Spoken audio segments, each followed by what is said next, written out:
et de 3. Il y a 15 jours, je vous enjoignais à prévoir un troisième potentiel confinement. Nous savons tous que cela va arriver.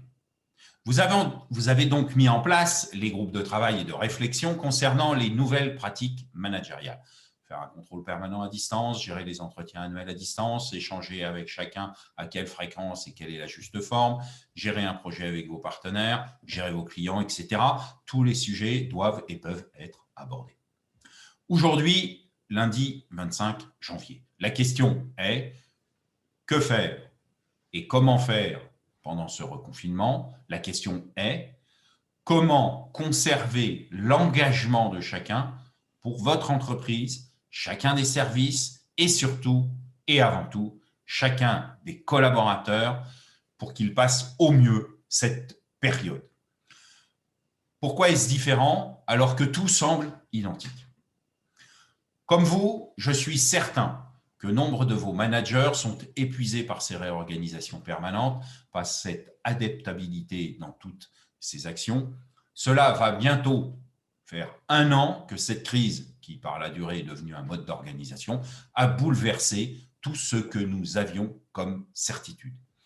Comme évoqué de nombreuses fois, la démarche nécessaire, votre démarche incontournable, est de savoir maintenir l'engagement et avoir la certitude de l'engagement de chacune et de chacun.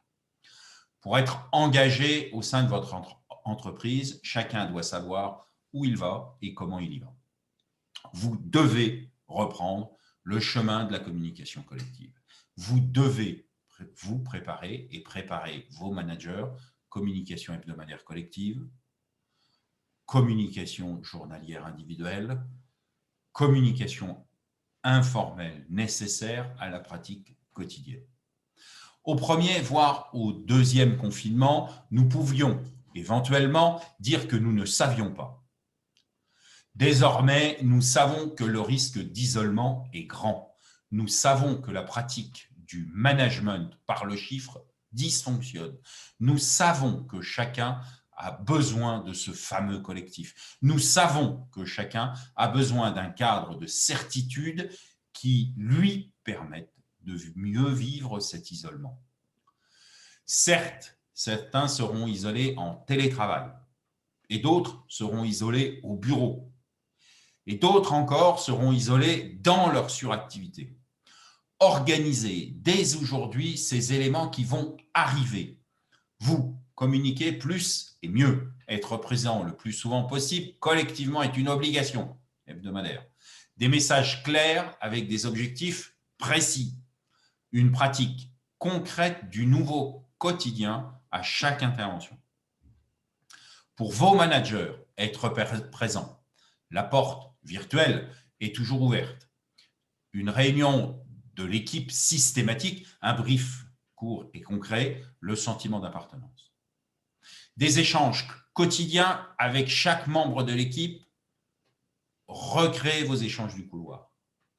Des échanges entre eux, le plus nombreux possible, l'imperceptible goût d'être ensemble.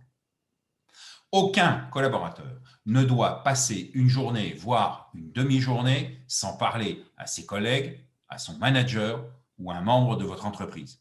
N'omettez pas, bien évidemment, de nourrir la fameuse machine à café, ce WhatsApp ou autre Telegram qui cultive le lien de l'informel. À très bientôt sur le terrain, à votre disposition.